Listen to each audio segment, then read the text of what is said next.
boy, you all went quiet very fast. Excellent. Thank you very much. Thank you all for coming. We have two really special guests with us tonight. Sir Richard Eyre, who's honorary president of Rose Bruford College, always visits us when he can, and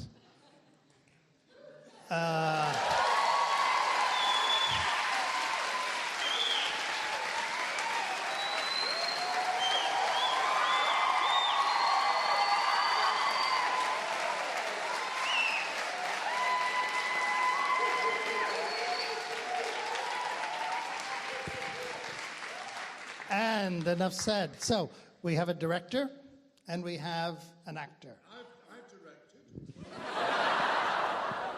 And I've acted. Yes, you have, yes. Okay, I'm not going to say any more, just to say that we're going to bring this to a halt at some point, their conversation, and allow you to ask questions. I'm sure you have many. After the event, we have a bar set up outside, cheap drinks, £1, you must have a coin, and the college is picking up the rest of the tab. Well done. And these two wonderful guys will stay around as long as they can. This event is being streamed tonight, and there will be questions afterwards that you can send in on #ask, A-S-K, Ian, I-A-N, McKellen, M. This is important because when I was in publishing, I made a mistake and spelt the last name wrong. It's M-C-K-E-L-L-E-N. Ask Ian McKellen if you want to send in any questions at the end. So over to you. Bye-bye. Thank you.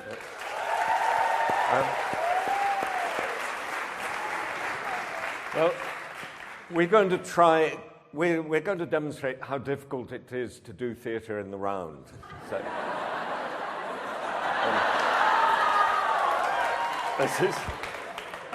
this is the reason when you see productions that are in the round, people are always doing that, and it can be quite annoying.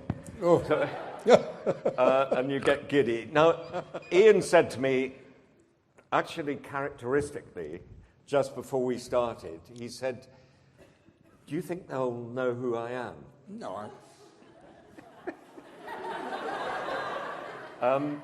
I said, probably not. I'm not always sure who I am, Richard. You know. Sometimes I wake up in the morning, I think, who am I? This is the curse of an actor, isn't it? Yeah. But the other thing you said as we were walking across, as we were rather excited to see this queue, we thought it was the overflow, that long line outside. The other thing you said was that, in your view, acting became easier the older you got. Yeah. Why was it so hard when you were so young? Oh, yes. Well, it's the pain of acting, actually. I suppose because I didn't go to an academy where I might have picked up a method of some sort. I've never had one. Now, it's not unique to me, but it does mean that every time I start rehearsing something, I don't quite know what I'm doing. And I'm very, very dependent on a director's help. And if that's forthcoming, well, that's good, but sometimes it isn't. And if the part's a difficult one, and I would have decided to play it probably because it was difficult, because I do like a challenge. I think it brings out the best in me. I don't want to do anything I've done before. Nevertheless, there'll come a moment at the end of the first week of rehearsal when you finally are standing up and doing it, when I think I don't know what this part's about, and if I do, I can't relate to him, and I don't know how to get inside him, or get him inside me, whichever is the appropriate image.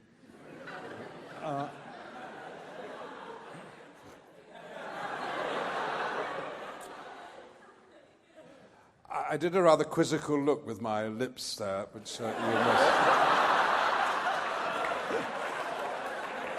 So I'll repeat it.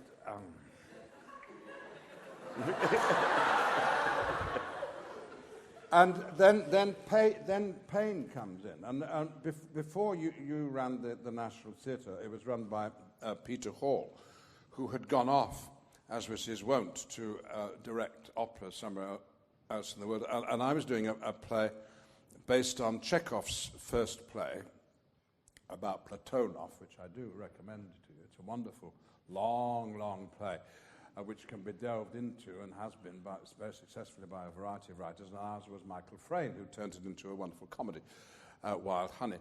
And I was up night after night after night asking questions that I couldn't get sensible answers to. He's a drunk, the character I was playing. He's also a teacher. I couldn't find out what he taught, whether he enjoyed teaching, where he trained as a teacher, any of the little simple hooks that might have grappled me to the character. And by the time we were ready to meet an audience, I called up Peter Hall, who was in Bayreuth, and said, I don't think this production is worthy of the National Theatre, and I don't want to open in it. Is it possible for us to cancel? Well, of course it's not possible to cancel. But you know, that was the depths of my angst. And Peter, the politician, said, I quite understand. Can you just give it 2 or 3 weeks? Just do a couple of previews, and I'll come back and I'll have a look, and we'll sort it all out. And reassured by that emollients, I went on that night to do the first preview and discovered that it was a comedy. I hadn't realised that the only reason for doing the play was to make people laugh, or basically, and that a lot of the lines that I was having a difficulty with, Michael Frayn knew had been written to get a laugh. Well, then the danger was to make sure that I didn't play it as a comedy thereafter, which would have been disastrous.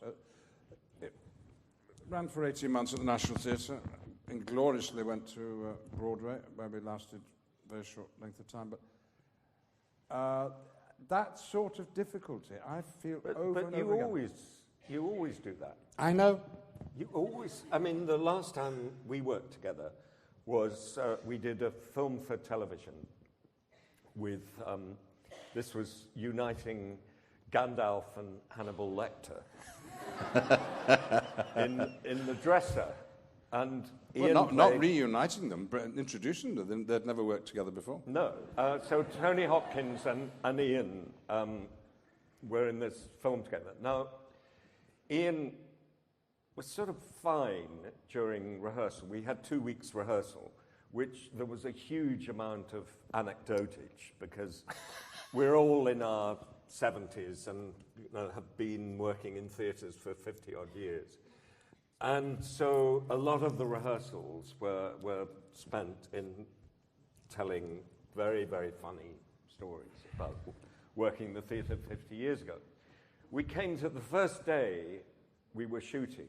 Ian had 2 very, very long speeches, and we had to shoot about 4 minutes a day, which is quite a high proportion. And Ian, we started off, he said, I don't know who I am. I have no idea. I just don't, I'm just going, blah, blah, blah, blah, and I'm doing this funny voice, and I've got this funny walk, and why am I wearing this? And I thought, I've just got to stick with it, because he was exactly like that over 20 years ago when we did Richard III. And he said, you know, why?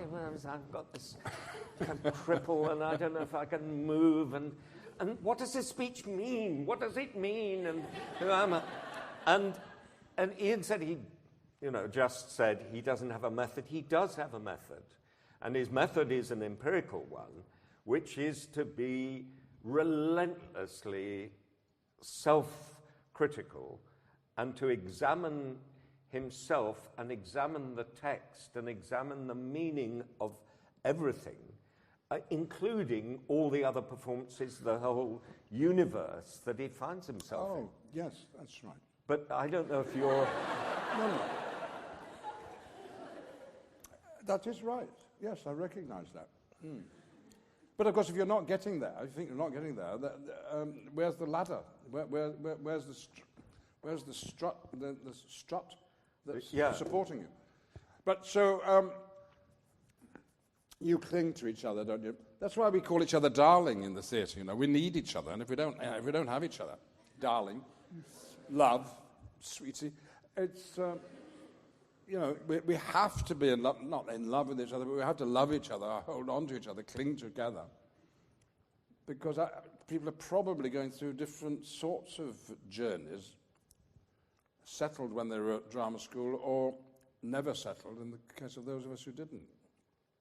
But just to finish off this little bit of indulgence, although the dress, I think, was the last thing of any size merit I did, I'm about to do No Man's Land, Harold Pinter's play, which I did with Patrick Stewart on Broadway not long ago. We're going to revive it. I'm actively looking forward to it in a way that I've not looked forward to doing a play for a long time. I have had 9 months off. I've not been active for 9 months, so that may be part of it. But I do feel I've got a few things I want to try out. Why do you think... To try and be very real, Richard. Very real. I know, not acted. No, I know. Be it. I know, it's incredibly hard. This is what's hard about acting.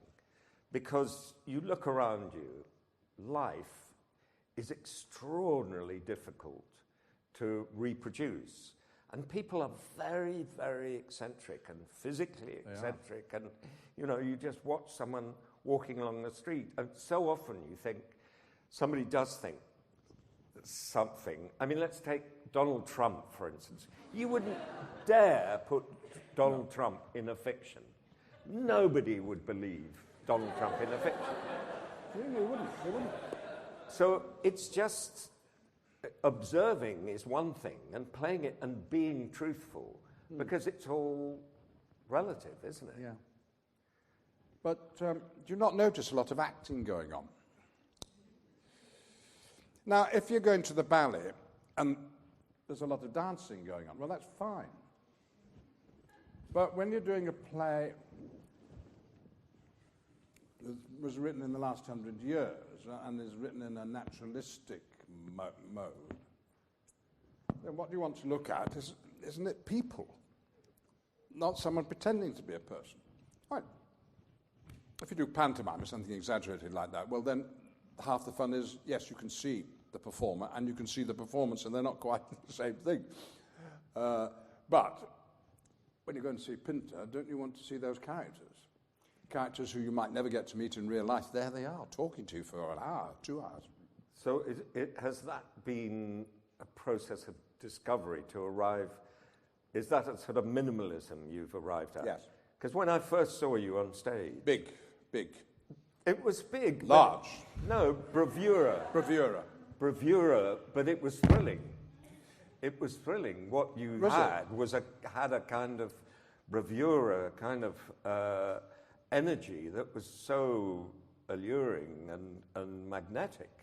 Oh, well, that's lovely. That was based on the need I felt was required to make sure the people in the cheap seats at the back of the very large theatres that we used to tour, 1,500 people maybe, and 500 of them a long way away, can't really see your face properly, so you have to give them a gesture and look up at them every so often, and that so the people down here thought, oh, that's rather overacted, but it's sweet of you to say no. It was whatever it was. Did you say charismatic, or did I?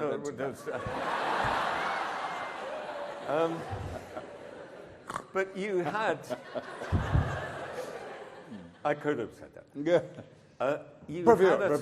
Bravura. Yeah. You had what seemed to me a sort of preternatural self-confidence. You didn't seem to me like an actor who was assailed by self-doubt, which was part of what was attractive. Yes. So, but was that in itself acting? I learnt about a few basics about acting when I was 12. And we had a little theatre at our school, half the size of this, with an auditorium of 50 people, and we had a little stage, and we used to put on plays all the time. And I worked out that if there were 3 people on the stage, the person at the apex of the triangle furthest distance from the audience was in the best position. You'd think the further you were away, the worse it would be, because the other two are downstage with you and have to play up to you, and the audience is there, so they had the disadvantage. I worked that out when I was 12, and I work with actors of my age now who haven't worked it out yet.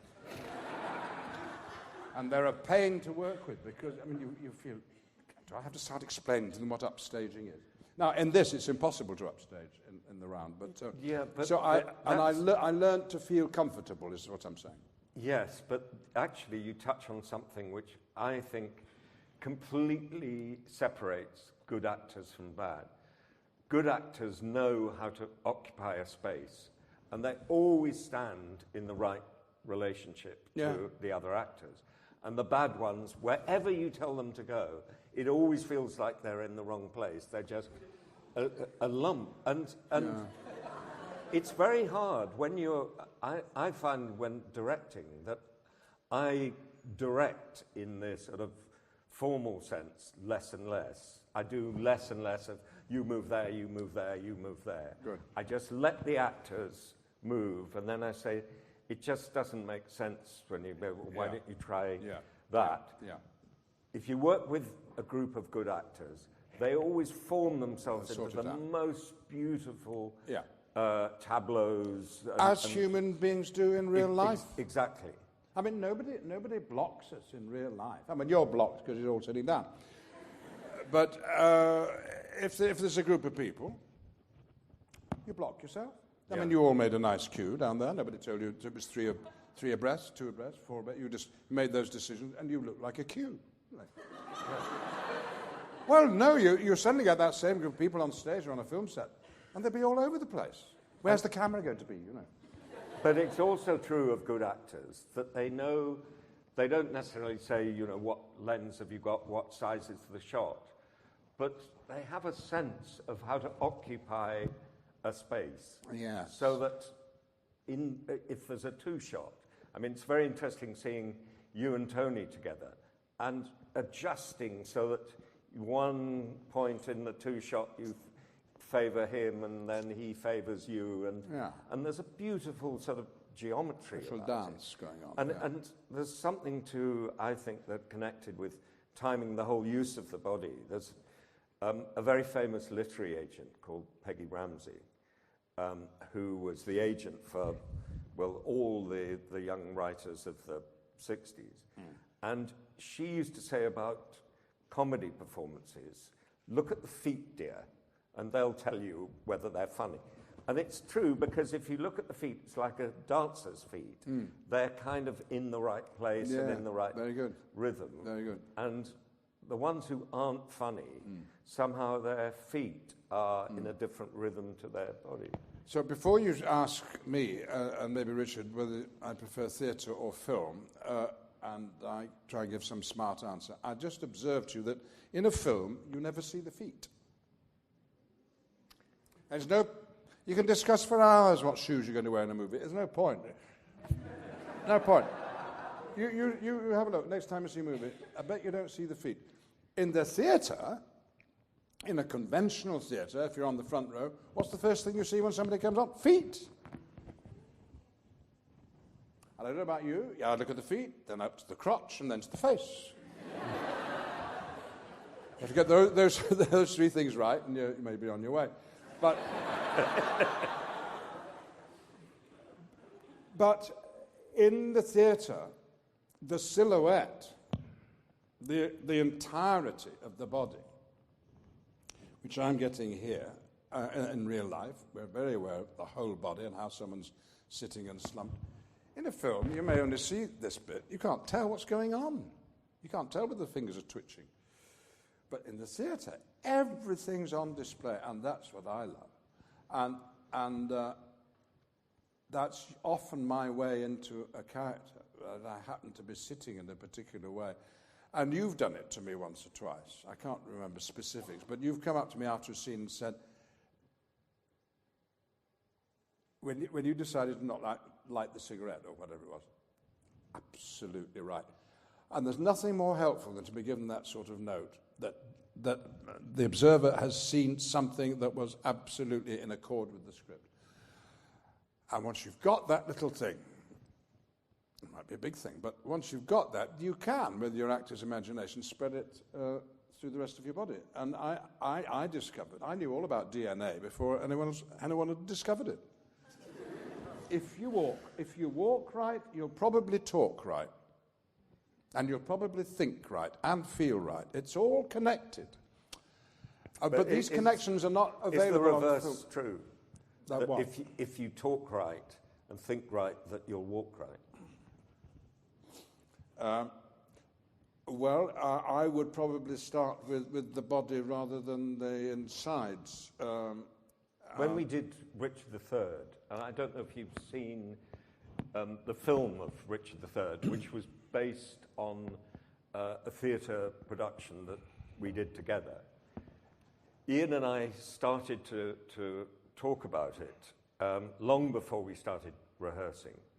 And Ian drew a picture of how he thought Richard III was going to look. And we decided to set it in the 1930s, England in the 1930s, a kind of fascist state that never happened, but with a tyrant, Richard, sort of Hitlerian English tyrant.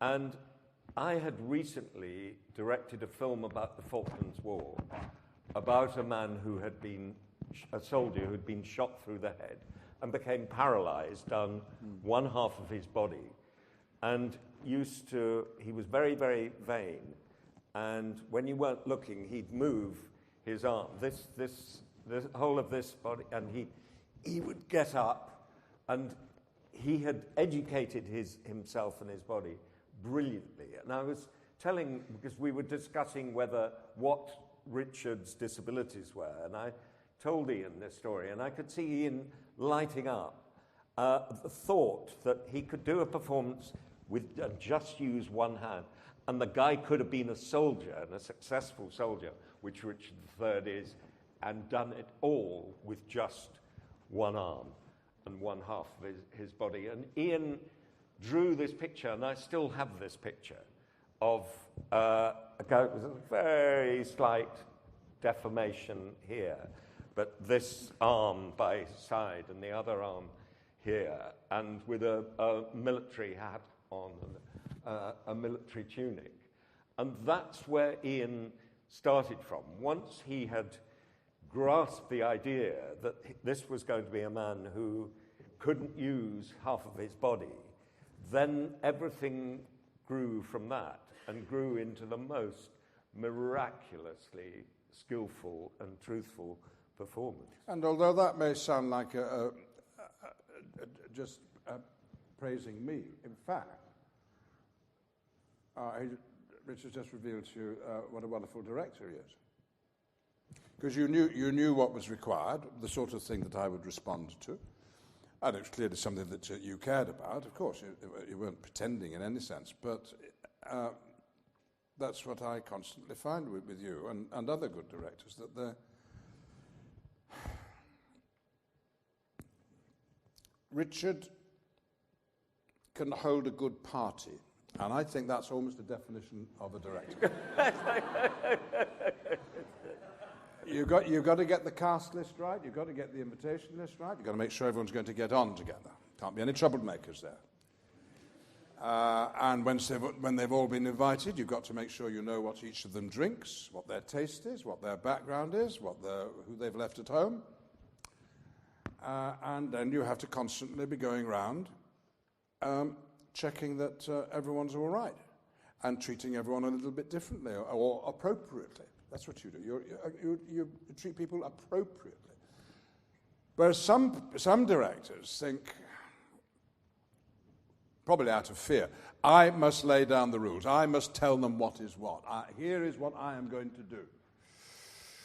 This is going to be quiet, everybody. Just give me half an hour, and I'll tell you exactly what I'm going to do and where you're all going to stand. And you know, your confidence of the actors just drains away because you think, am I going to be up to what is required? And Richard isn't always certain what's required.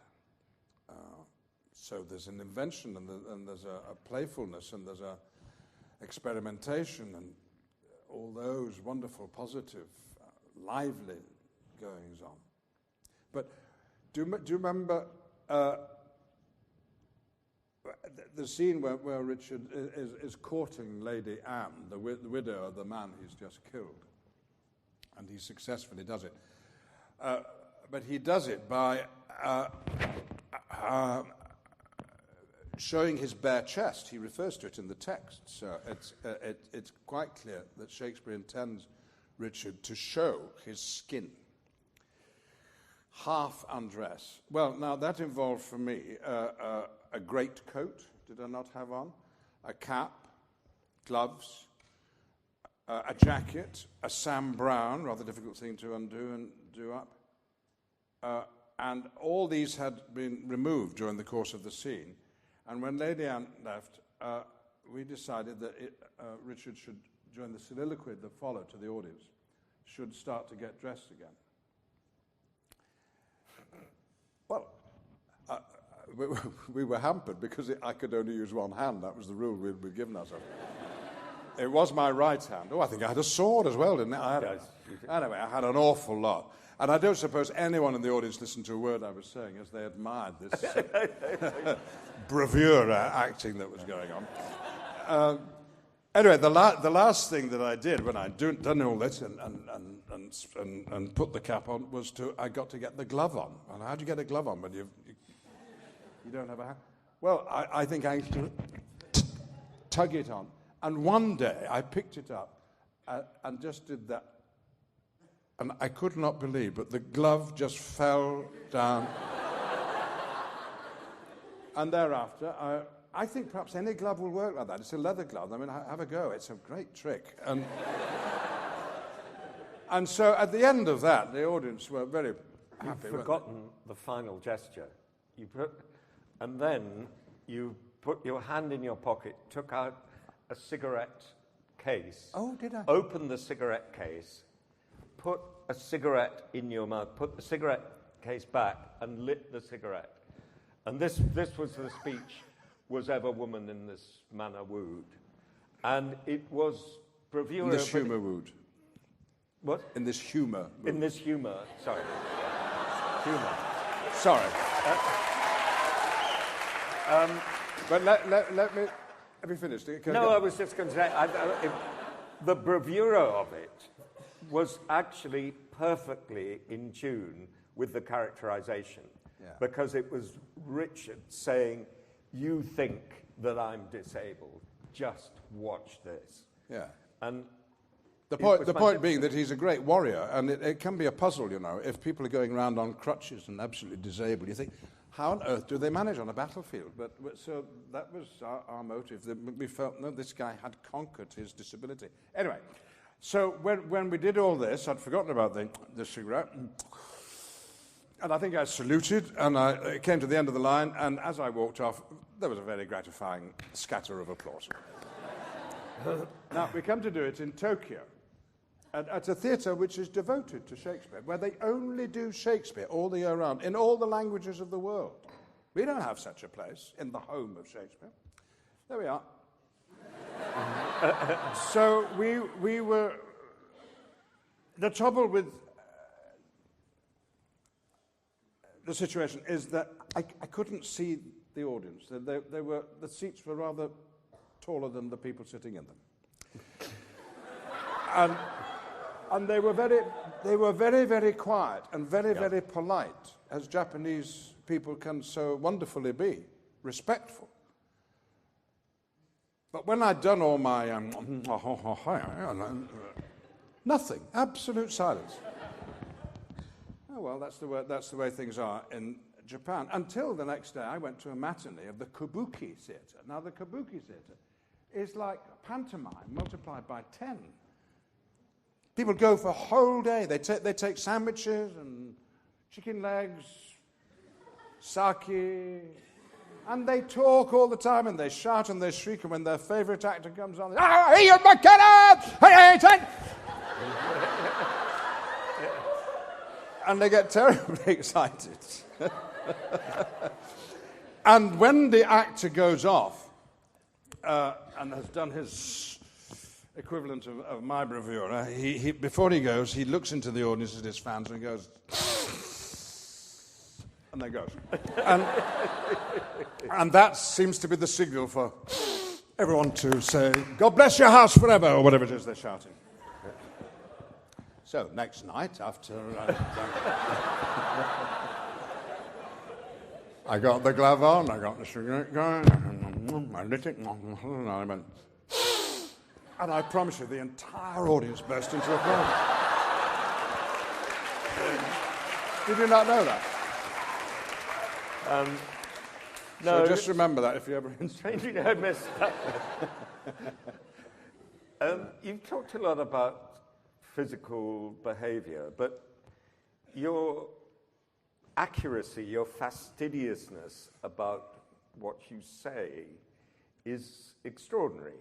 I mean, you're very, very precise and minutely detailed about words, about the use of words. So are you, aren't you? I mean, well, you appreciate that. I do appreciate that, Yeah. and I find it extraordinary when people can't sense that a paraphrase is weaker than the original line. Well, now, we both studied English at the same university, Cambridge, in our spare time, because we were both doing far too much theatre, I suspect. Is that right? It is, but you see... Do you think that's where we might have got our taste for accuracy, etc.? I don't know. I was so much an accidental student. I was the first person in my family ever to go to university. Really? And my father tried to stop me going to university. I can't say in public what he said. Oh, well, I'll paraphrase. Go on. Well, he said to me, why are you wasting your time going to university? You'd much better fuck your way around the world. Is what he said to me. So in defiance of my father, I was determined to go to university in order to read natural sciences. Oh. And then I copped out because I thought my maths wasn't good enough.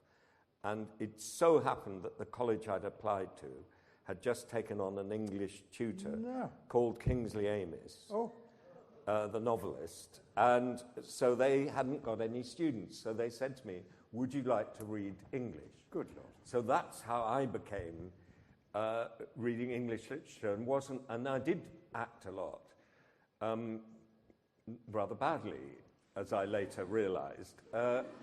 And it wasn't... We would all be bad, don't worry. No. You were hugely gifted. No, it's true. Yeah. Anyway, the point, I think, that it is true that Ian and I, he is older than me, you know.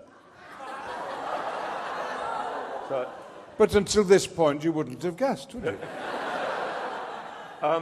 He had just left university when I got there. That's right. And you were a legend. Now, it's extraordinary how many people we know of that vintage who were at Cambridge University with us. Yeah. I mean, the whole of the Monty Python people, Graham Garden, Bill Oddie, these were all my contemporaries, Eric Idle, John Cleese, and directors. Peter Cook, Trevor Nunn. Peter Cook was my generation. Peter Cook, yeah. Now, there is something, it's not, you know, that it's a very beautiful place and very privileged place, but the reason I think so many actors and directors come out of Cambridge is because they had, subsidized by the university, a working theatre, which was a wonderful theatre, seated about 250, properly equipped theatre, where the students ran the theatre. And the students were funded to put on proper shows, weren't they? And so directors like, I directed a film at university, I never directed theatre, but directors like Trevor Nunn made a career at Cambridge. Sam Mendes is another one. And Nicholas Heitner is another one. Peter Hall. Peter Hall. John Barton. and they just got Toby the Roberts. experience of directing, and actors got the experience of playing big parts in a proper theatre where the stakes were very high because they were fellow students, and you could have a sort of career as an actor at university. Yeah. And I think that the lesson I draw from that is that this funding by the university was a funding of the arts, that it's a rich university. And I know that there's problem now with the funding here, and it is just shocking that our generation were so lucky, and the new generation, the generation now in their early 20s, late teens, are so unlucky to have a government who is so ungenerous and unimaginative about funding the arts. Absolutely. And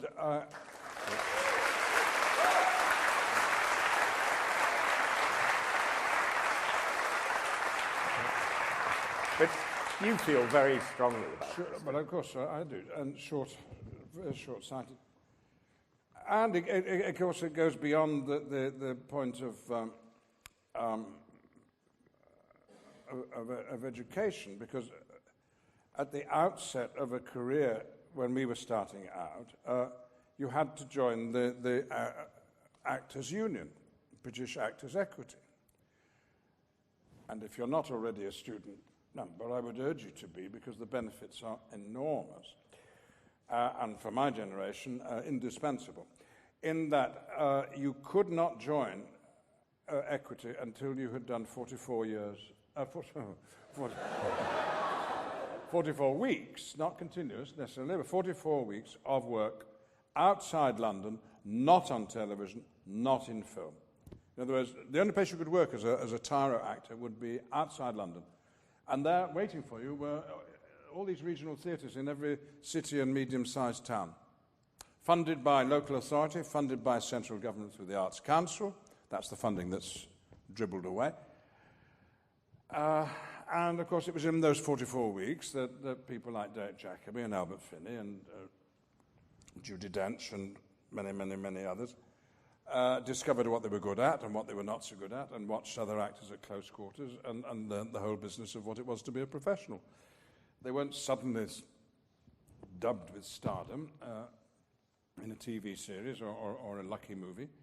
They didn't find their way into the West End, where they got stuck in the long run. No, they were doing a different play every 2 or 3 weeks. Now, that has all gone. There is not a single regional company in existence. There's nowhere for you to go of that sort.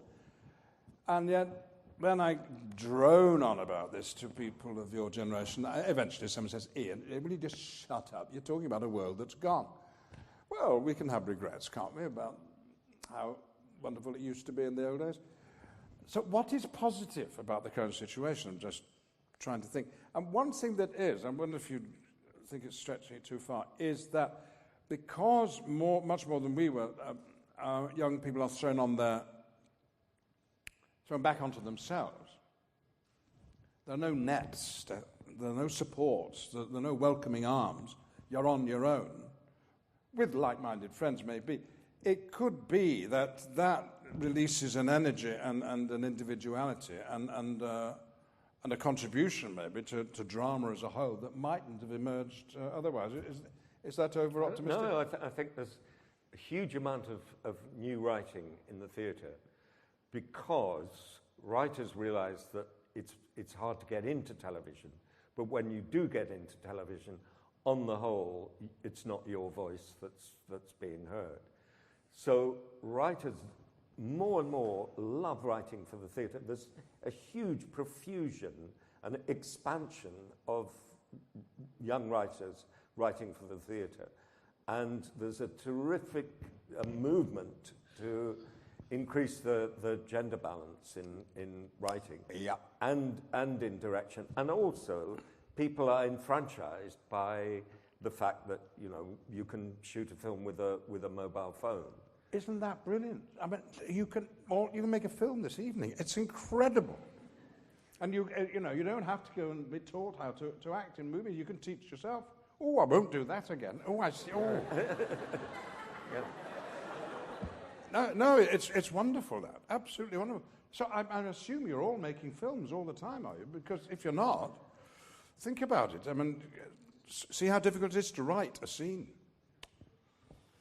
And then how difficult it is to decide where the camera should go. The acting part's relatively easy, I think. No feet involved. The thing that, when I'm asked what should an actor learn or what should a director learn, I always think the thing that I loved when I got into the theatre, professional theatre, as an actor, and then I gradually realised I simply wasn't good enough to sustain my expectations, fantasies. Two things. One, I thought it's wonderful to be working in this world where, for the first time in my life, I feel there is no discrimination on the grounds of gender or class or sexual orientation or age. I was, making friends with 80-year-old actors. Unique, then. I was in a company. Yeah.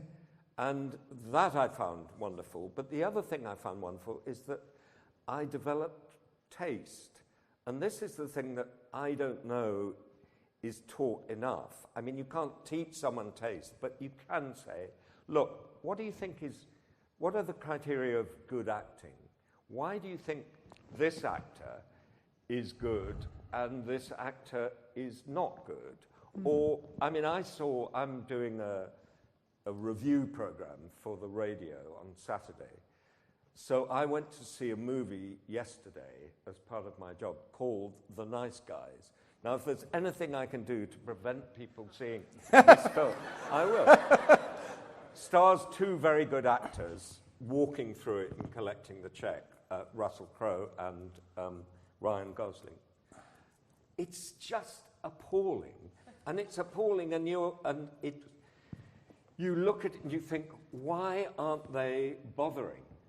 Why has nobody bothered to write this film with any kind of intelligence and wit?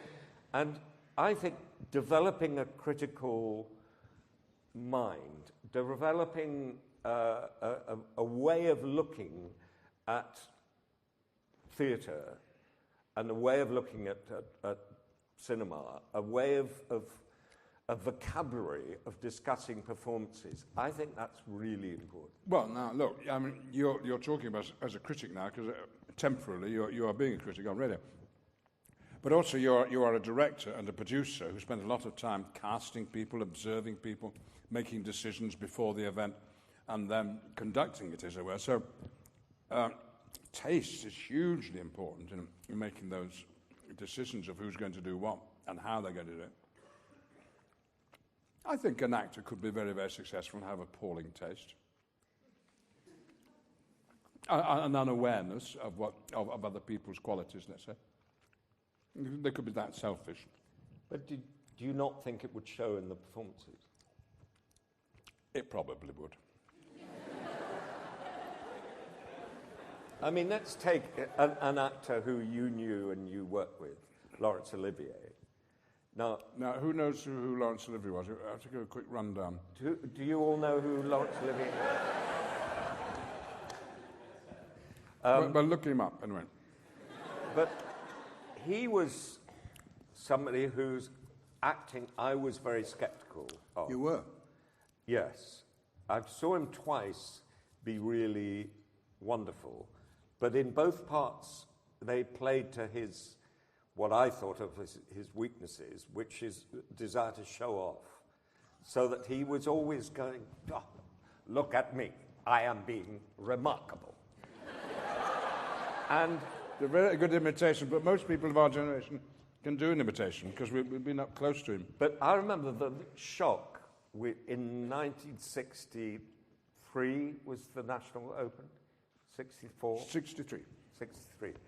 And maybe I went to see Othello, which I thought was terrible. But at the time, I was terribly impressed. But I went with a friend of mine who he was one of those people, sadly now dead, but he knew everything at the age of 18. He sort of seemed to be, I've met a few people like that who have read every book and he said to me, that performance is absolutely terrible. And then described to me why he thought it was a bad performance, an untruthful performance, a meretricious performance. And, the scales fell from my eyes. And I think it's so useful I'm not, to be iconoclastic, but for people to examine things and say, well, why? Do I really believe that? Yeah, and also, connected with that is the opposite, that you can go and see performances and work out why they're good. Yeah.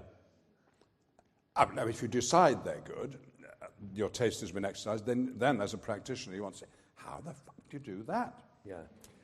And that's, if we're dropping any hints as to, from our experience of what might be useful to you, is do go and see other people act.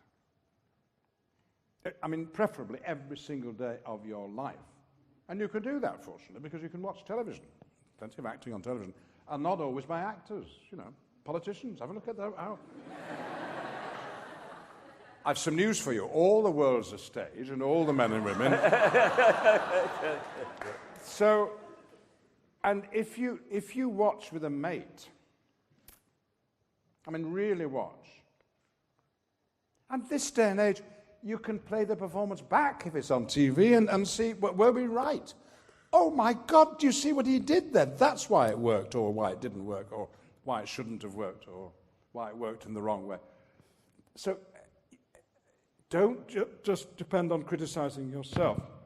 You may pick up, you're bound to pick up tips as to what to do yourself, and also this taste, which Richard's talking about. So be an audience. I think if you must go on being an audience, and then when you come to entertain the audience, perhaps you'll have some hint as to what it is that would entertain them. What do you do if, I'm very interested in the idea of resilience. I'm fascinated by the fact that politicians spend most of their lives being abused or being held in contempt. Bad reviews all the time. Bad reviews. Every day. Yet they have to resist it. They have to show some kind of stoicism.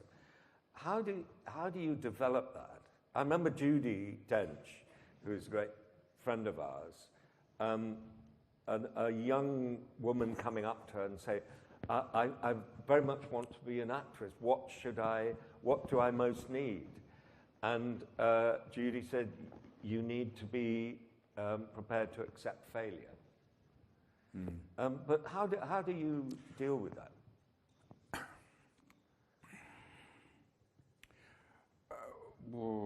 I don't know. It's Is it so long ago since you had a failure? Well, I have had a charmed career because I've never been out of work, unless I wanted to be. I've had a constant supply of wonderful challenges. And on the whole, in John Osborne's words, the playwright, Ian McKellen, is a critic's actor. Critics can tell from my performances what copy they should write. I'm signalling, I'm waving, get this? There's quite a lot of that in my acting, or has been.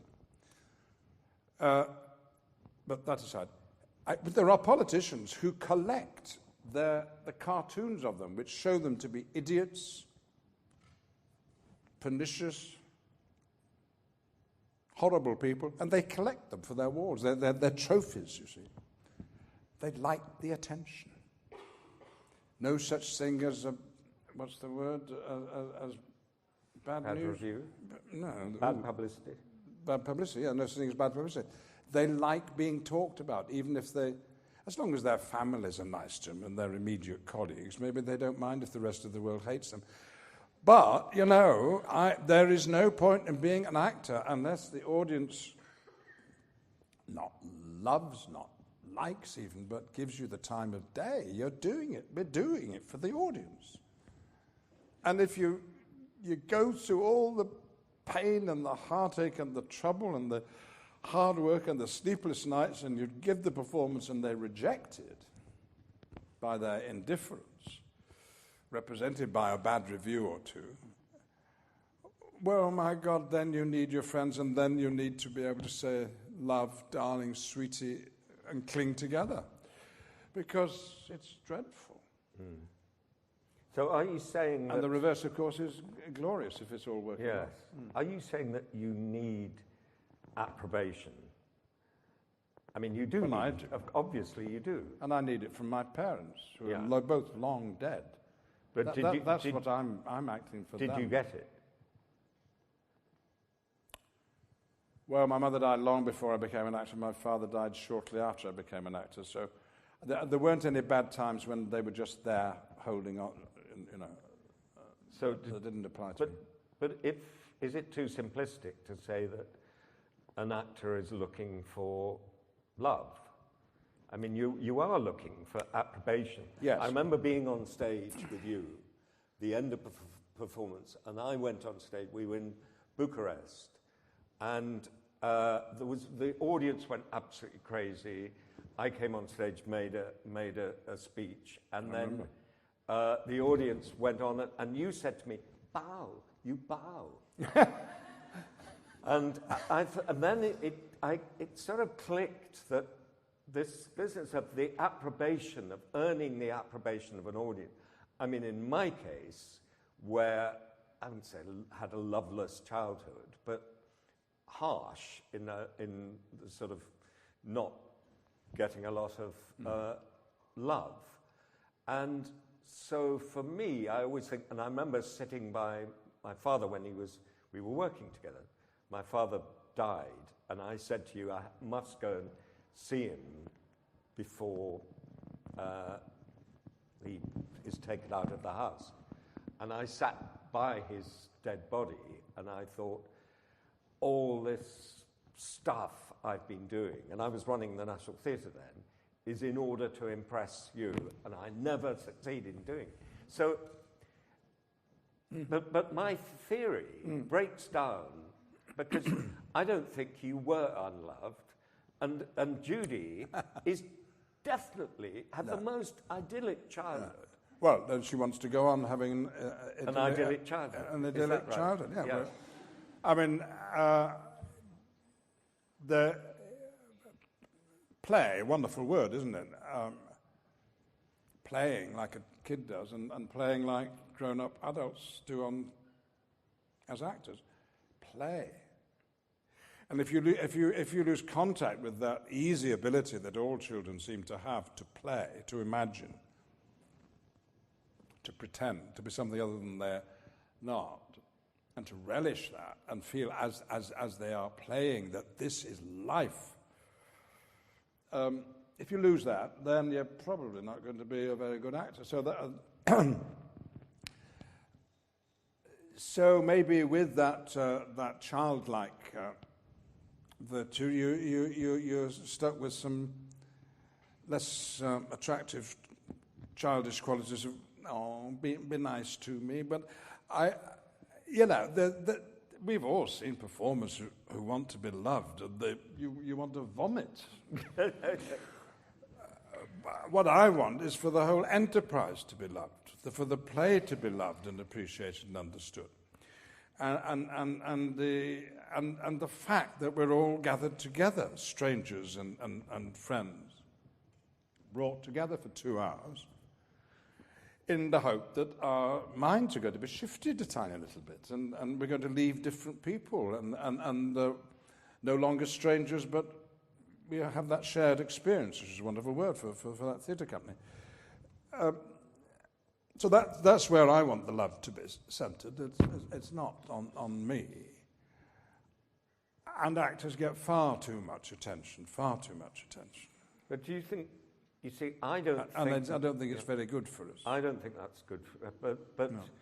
Actors, most good actors I know are not natural exhibitionists. No. Absolutely, which is why they're actors. Yes, in fact, most are quite shy, slightly socially uneasy, and have to take a deep breath. And it's a wholesale misconception by journalists to think that they are constantly seeking attention for themselves. Absolutely true. And they discover acting as a way into a security which they don't feel when they're not acting. And for a little gay boy, at a time when it was against the law to be gay in this country, as it is in India, where I've just returned from, and as it is in China, where I'm going to on Saturday, and as it is in Russia pretty well the week after, I escaped into professional acting because it was there that I was not only allowed, but it was expected that I would emote and express my inner life in a way that I wasn't allowed to do by the law of the land in what passed for real life. So I was extremely shy when I was, and I'm now only not shy. Well, if I suspect if I weren't on occasion recognized by strangers at a party where I don't know anybody, I would shrink back into being that little boy who couldn't wait for the party to end.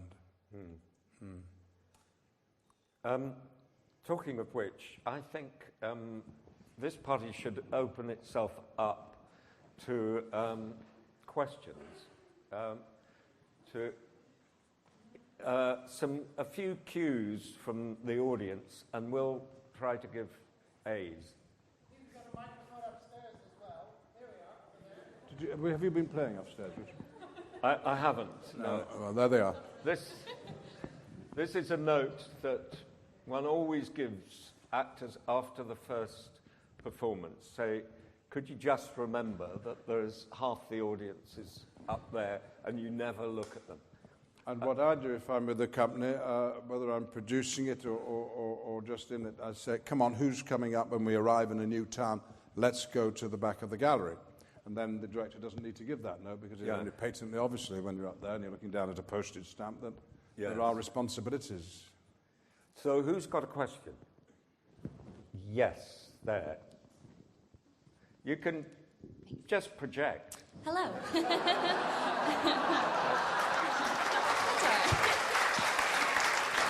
Well, actually, I'm a stage manager, not an actor, so. Well, you've just come out with this wonderful new Shakespeare app to help people, understand Shakespeare and hear it from from an actor's voice and actually understand it. And I was just wondering, where did you get your inspiration for this, and what made you want to create something like this? What's your name? I'm Bryn Newell. Bryn, thank you, because if you hadn't mentioned it, I might have forgotten. And, well, I had forgotten to bring it with me. Well, don't look at me. No. But I'm going to explain to you what it is. It is so simple, you think, why wasn't it thought of 100 years ago? Well, because the tech... For $4.99, you download an app of The Tempest, and you've got the text here, and as it scrolls up, speaking the text across the top, and you can see them doing it, looking straight out at you, are actors. I play Prosper, Derek Jacobi is Gonzalo, Frances Barber is a goddess, I believe. And many other actors, all of whom have been in The Tempest and have brought with them their knowledge of the play. It's not a production we're giving. It's not even a performance. It's a clear reading, following the strictures of the verse and so on that we understand, so that someone looking at the word can hear it spoken by an expert. Now, if you don't speak English very well, it's a boon, and if you do, it's equally helpful because Shakespeare did not intend these plays to be read by anybody other than the people who had to learn the lines. It's patently obvious. I mean, Shakespeare as an examination subject is anathema to me. and this is no substitute for going to see a play in the theatre where they belong, but it's a great aid. And if there's something you don't quite understand, you stop the app. And the Arden edition, and the Arden being the best edition of Shakespeare, all the Arden notes are on here, divided between learners, mid-school and advanced students. There are running commentaries by the actors and by Jonathan Bate, who's professor of Shakespeare at Oxford University. There's a timeline of what was going on in England and the world at the time, and so on. It's like studying The Tempest and having about 8 or 10 books around it, which you now don't need because they're all in the app. And if it works, well, it does work because people love it.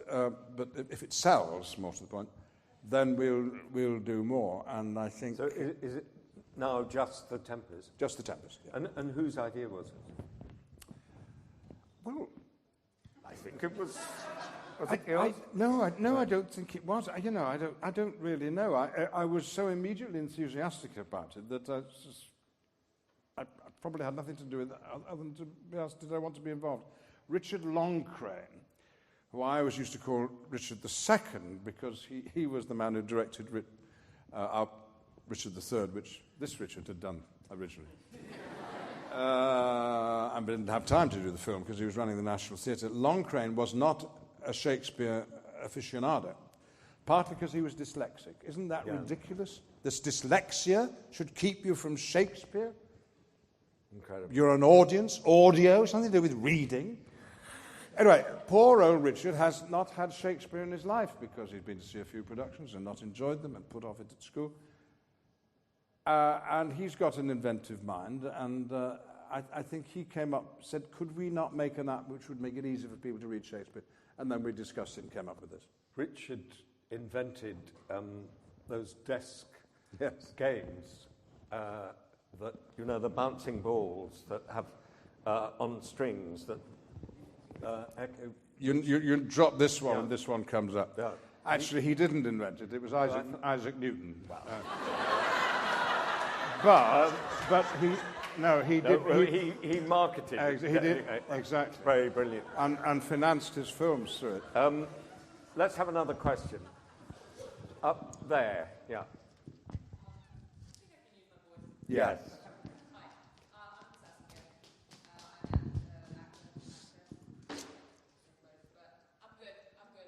Yeah.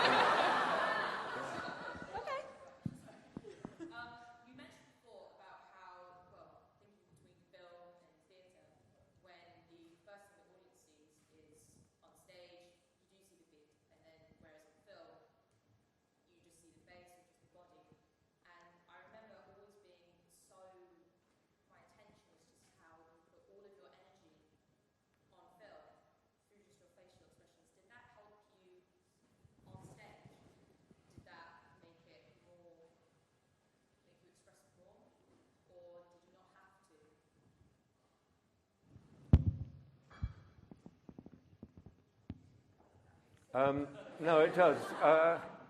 There's such a huge difference. I often get asked whether I prefer working in film or theatre. They're so different. The thing is, the theatre, at the centre of a piece of theatre, you have the human body and the human voice. And that's absolutely irreducible. That is at the heart of the art form, human body that is of roughly, between 5 and 6 feet, and a live audience, and it's that relationship.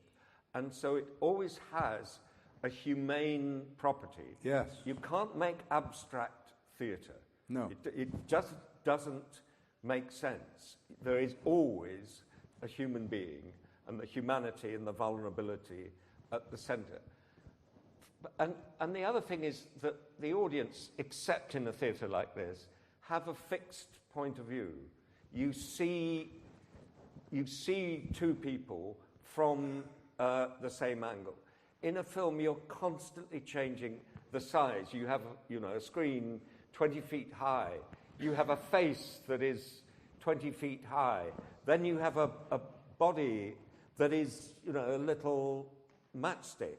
Then you go from that angle, and you go from that angle.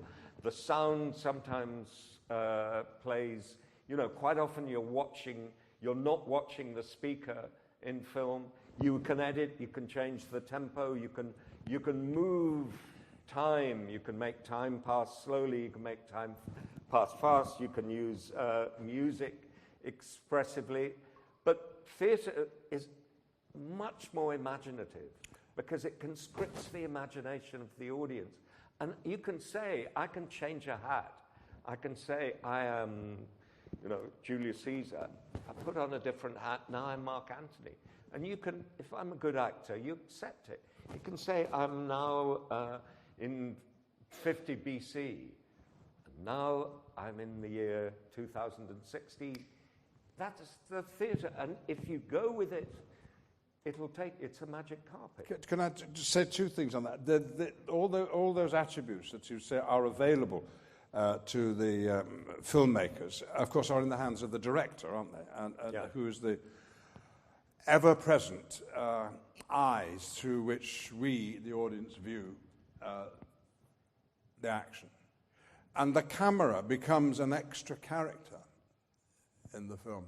Now, he moves in and out, goes where he wants. It's got a personality. It's the personality of the director, of course. Getting in there, seeing things that nobody else can see, being privy, nudging actors out of the way. Now, in the theatre, no, none of that. You make up your mind where you're going to look. You edit the play. Now, the director has dropped a few hints and probably arranged the lighting so that you really do have to look at whatever he's interested in, but you don't have to follow those instructions even. And what were you just saying at the end? I thought of the difference between theatre and film. I went to see the musical of Lord of the Rings, and someone said, "A musical of Lord of the Rings? With the books that thick and the films are that thick, how many hours are they going to take?" I said, "They do it in 2.5 hours." 2.5 hours with Lord of the Rings? Oh. Well, this is how it was achieved. In the movie, Gandalf says, "To Moria," and obvious.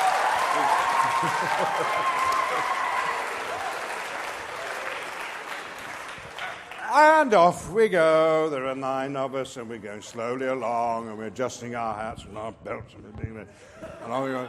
And then there's the scenery behind us, and the camera comes through, and it's around us, and there's a horse or two, or there's another horse, and on and on and on and on. We still haven't got out the front gate, And then there's 15 minutes while we look at New Zealand, and the weather changes, there's a rainstorm, and then the sun comes out, and then Gandalf says, "We are in Moria." Now, in the musical, I've forgotten who the actor was. Malcolm Story. Malcolm Story. Malcolm Story said,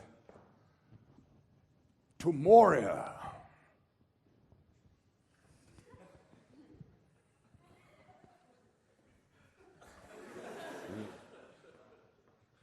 Here we are.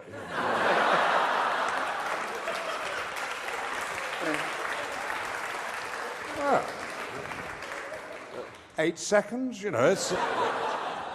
And because Malcolm Story believed he was in Moria, we were. It's so literal. Cinema is so literal. We've chosen to make it literal. It doesn't have to be. It can be absolutely spectacular and frighteningly, wonderingly, nothing to do with normality at all. But it does seem to be too... It is literal. I mean, you read a street and you think, oh, God, we're going to have to film in a street. And I can tell you, filming in a street in London is absolute murder. Yeah. And it is literal, and yet you can't, in the theatre, a street or a room, you can have 2 chairs. If they're the right kind of chairs, they tell you what sort of room it is. And which wasn't quite an answer to the question you were asking, was it? It was, well, how did Ian, were your theatre performances influenced by your work on film? Oh, yes, absolutely. Let's have another. Let's have another question. Yeah.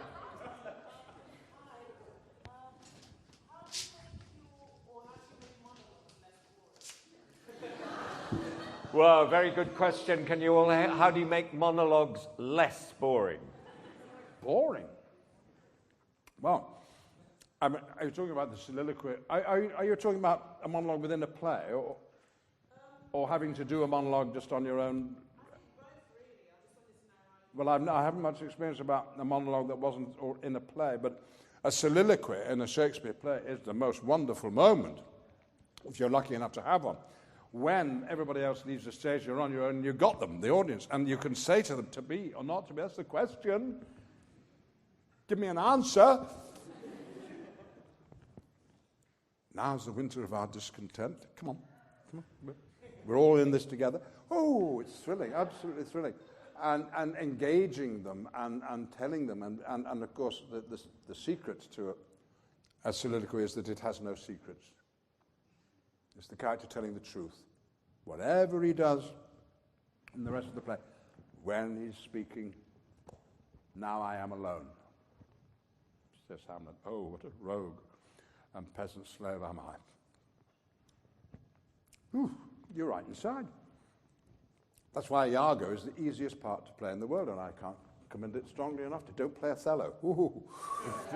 But Iago, because Iago is simply the nicest man you've ever met in the world. Honest Iago. Kind Iago. Thank you, Iago. Help me, Iago. Anything you can do, Iago. Oh, thank you, Iago. And the man's a shit. But he doesn't act it. He acts the nice man. So you act the nice man. Lovely. Then they all leave the stage and you say there. And then he tells the truth. It's so simple. So a soliloquy is a gift. I'm not sure about a monologue on its own. That's another matter. You have to talk to the audience. Oh, yeah. But I remember a story of Tom Stoppard's was asked a similar question. And Tom thought very deeply. He said, well, there was a play of mine that had a very, very, very long speech by a young woman. And it was always a problem in English productions. And I went to see, it opened in Paris, and I went to see the production. And this long speech was the centerpiece of the production. It was a huge success with the Parisian audience. And I said, well, Tom, what happened? He said, well, during the speech, this girl just took off her clothes. So article by article, stretched out the whole, and she ended up completely naked. Huge success. Oh, absolutely. Wonder I'm going to try that. No longer. Let's have another question.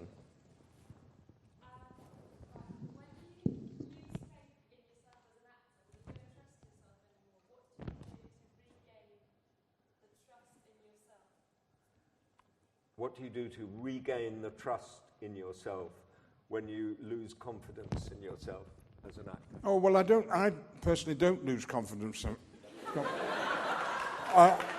I have great difficulty in rehearsal getting to the point where I'm ready to meet an audience. But if there's a problem thereafter or before, I'll go, Richard, help. And that would divide out the good and the not so useful directors. Can they just help? And it might just be listening to the moan, but more likely to be, well, Ian, you've forgotten that what you did in rehearsal one day that was so good. Oh, yes. Or your director might just run you through your story in the play or part of it. Just a friend. And the director's always there, hopefully, as your friend, in a way that another actor can't be because they're too partial. or a friend coming to see the show can't be because they don't know enough about it. The director, I am enthralled to directors. I think the directors have wonderful ideas, but it's a wonderful notion to have a friend like that around all the time. Director in the sense of not someone who's going to go on the journey with you necessarily, but will say, look, what about going over there? That might be quite good. Might be a nice view from over there. I'll come with you a bit. But so that's... I think that the director always has yes, to where remember... do you go? Well, the director has to remember that in the end, the director isn't performing. That actually the job of the director, or part of the job, is to hand over the power to the actor. Because if you don't, if the director is still got their hands on the actor, it's never going to work. No. The actor is there, and they're being... An audience is a very... we're all quite judgmental. You look at someone and say... And you're assessing the performance, but you're also assessing the person. You're just thinking that person. And when you're watching, you sort of think, well, Ian McKellen is, for the time I'm watching, Richard III. So if you're criticizing his performance in some way, you're criticizing him. So you have to be prepared for actors to feel quite suddenly, and you can't predict when it's going to happen, suddenly terrible chasms of fear open up. And you've got to be prepared to soak up the fear and just listen and say, yeah, sure, but I can tell you, you're fine. Just go.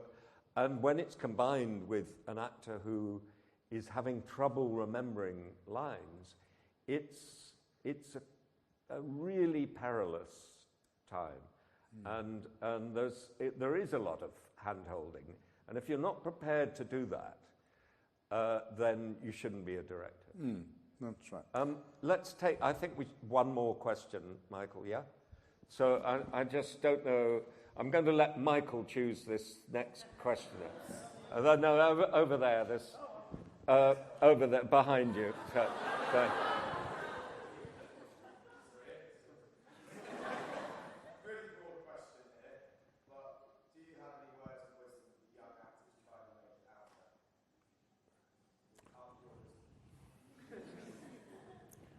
Well, it's always difficult, that, because if you don't know the person in question, I mean,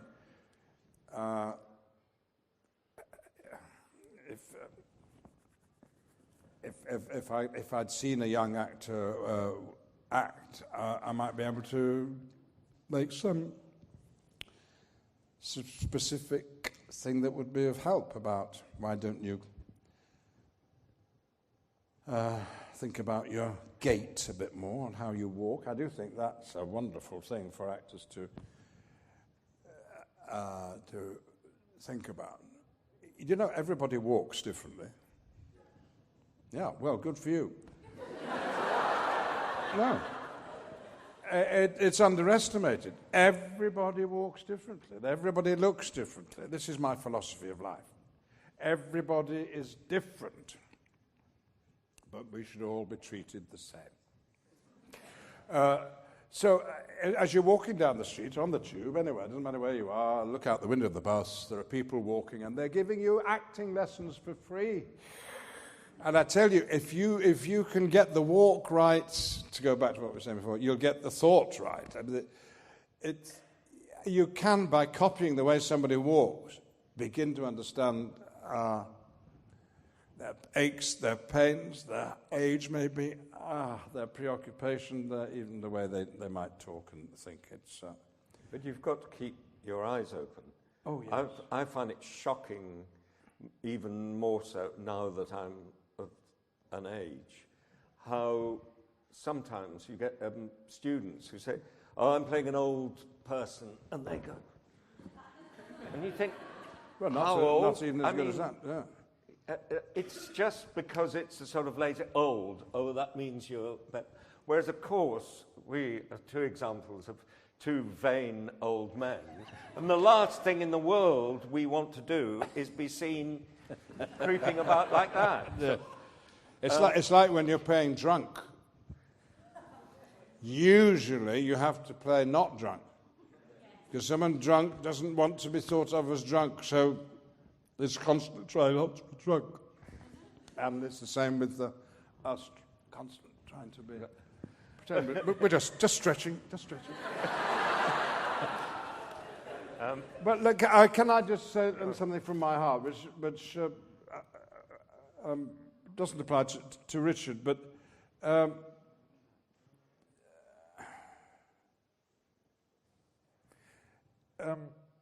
which is this business of us all being the same should be treated the same. We're not the same. Thank God we're not so.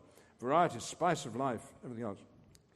But you do have the opportunity as an actor and as a director and as a writer to just observe and get inside other people's insides, and it's so interesting. I'll tell you something about yourself, but I suppose I was going to have a little rant about being gay and being nice to gay people, and it used to be, that when John Gielgud, a great contemporary of Laurence Olivier's, was found guilty of importuning in a public place, that some members of Equity, the Actors' Union, without whom in those days you could not be a professional actor, tried to remove him from the union.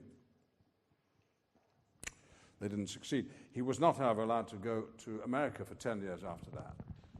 He was absolutely...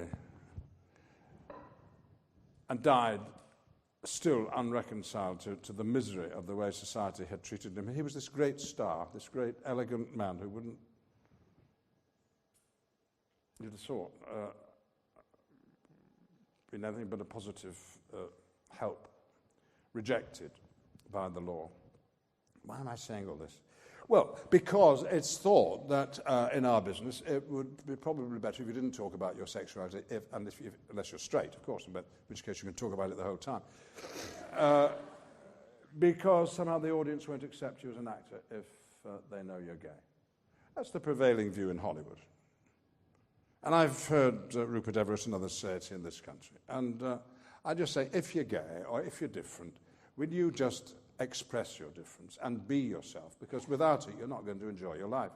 And if you find you can't be a successful romantic actor in Hollywood movies, how many of those are there at any one time? 3? And there's a choice between that ambition and being open and yourself. Go for being yourself and forget acting at that level. And the other thing is, and I'm sure Richard would agree with this, you're a member of Equity, aren't you? Yeah. Yes, automatically. A director is a member of Equity. Please consider joining Equity. Get someone down from Equity to tell you the merits, if you don't believe me. But we have to stick together in this business. And one way of doing that is through a union of people who know what working conditions should be and know how to make them better and have improved them over the years. And it's so unfair for you to go and sign a contract which has been drawn up by Equity and not at least recompense Equity for the hard work it's done over the generations to get to that point at which you do get a holiday salary and some overtime and proper conditions of work. That's the business of being a professional. It's playtime. Yes, it's playtime if you're lucky and for the rest of your life. But it's playing as adults and looking after each other. And that's a huge part of what is possible in a theatre company and on a film set and in a studio. And it's... and be stoical. Be stoical. I think we should end. Thank you very much for coming.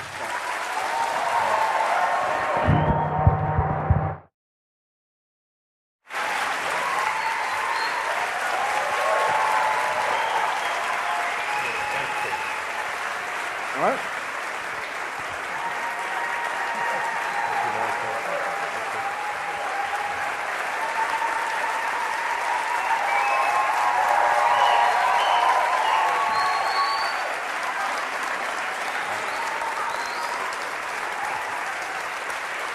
Yeah.